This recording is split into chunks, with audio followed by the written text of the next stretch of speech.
One other way that these stimulus checks are going to be a bit of a scam was revealed on the Prospect by David Dan, friend of the show, who had some great reporting on it. And the major issue is that the check is to you, right? But that doesn't mean that you're going to get the money or that your expenses will be relieved by the money. So I want to give you just a little bit of his article. It is available at the American Prospect. Go take a look. But in his reporting, he says Congress did not exempt CARES Act payments from private debt collection, and the Treasury Department has been reluctant to exempt them through its rulemaking authority. This means that individuals could see their payments transferred from their hands into the hands of their creditors, potentially leaving them with nothing. Banks would be first in line to grab the payments to offset a delinquent loan or past due fees.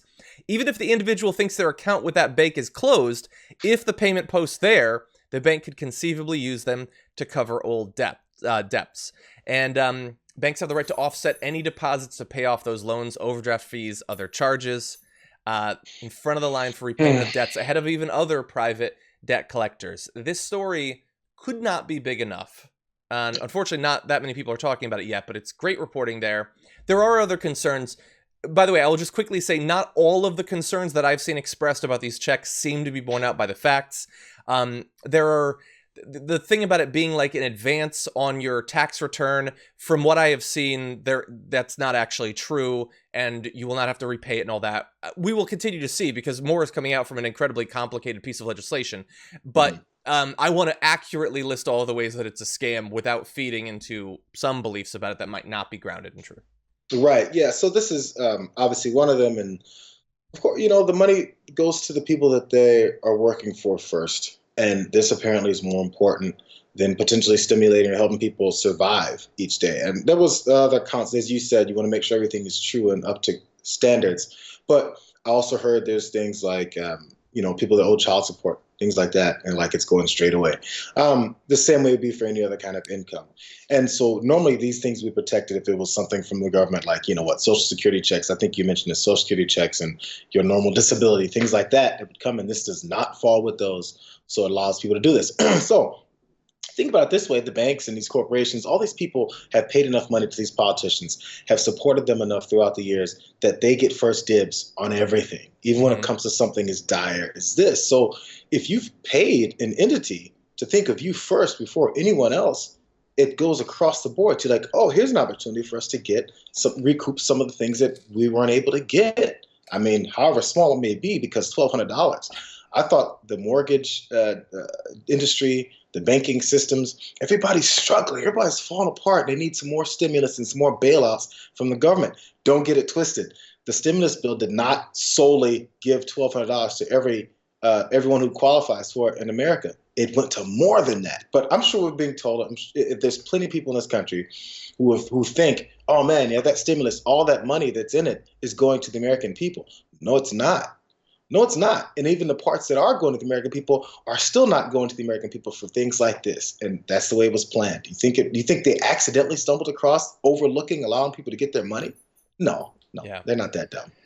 Yeah, and look, so it is complicated. So I see people still saying that it'll be deducted from a credit on your tax return. And look, I will continue to do research, but from everything that I've read, that is not what I'm seeing. And I'm seeing, by the way, there are many sort of fact checks on this that I'm looking at and seeing that that's not the case. But we will continue to see. And I will try to find out more before the next show. In any event, everything about this stimulus check, just the more that I see of it, the more angry I get about the entire situation, that it was set up as a one-time thing, that they see no need to have it be recurring, despite the fact that coronavirus is not a one-time thing that's going to go away after a month, that it was supposed to be the first step, and it seems like there ain't going to be any other steps. I don't see any legislation being worked on that has a chance of passing. The House Dems have some relatively good stuff that is never going to get past Mitch McConnell. Trump would veto it. Right. And so it looks like this $1,200 is going to be all that we get. And if that's not enough to let you weather the storm, then the government is going to leave you high and dry. Maybe states and maybe cities will do something. I don't know. I don't know what resources they have financially to help people. They're doing some good stuff in terms of stopping evictions and foreclosures. But just every detail we find out about this is just so devastating when you see the number of new unemployed. Look, tomorrow we're going to have the updated numbers. What do you think it's going to be? It's going to be 3 million? Is it going to be 6 million again? additional, and even that won't represent totally having caught up on the backlog.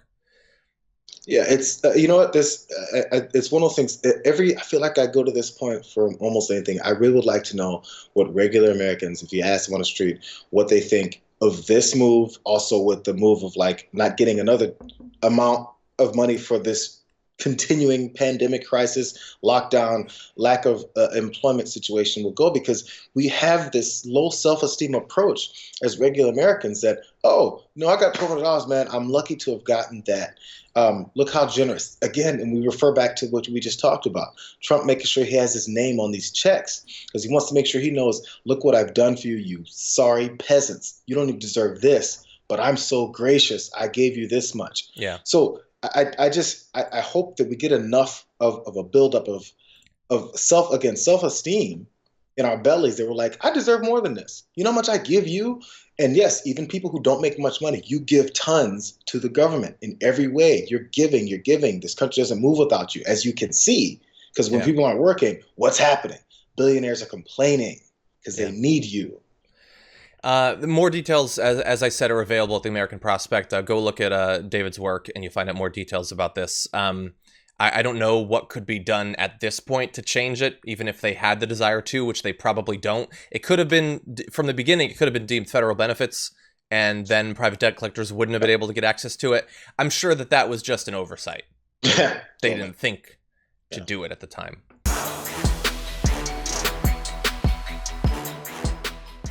Check out the Damage Report podcast each day, wherever you get your podcasts, whether Pocket Casts or Stitcher or iTunes.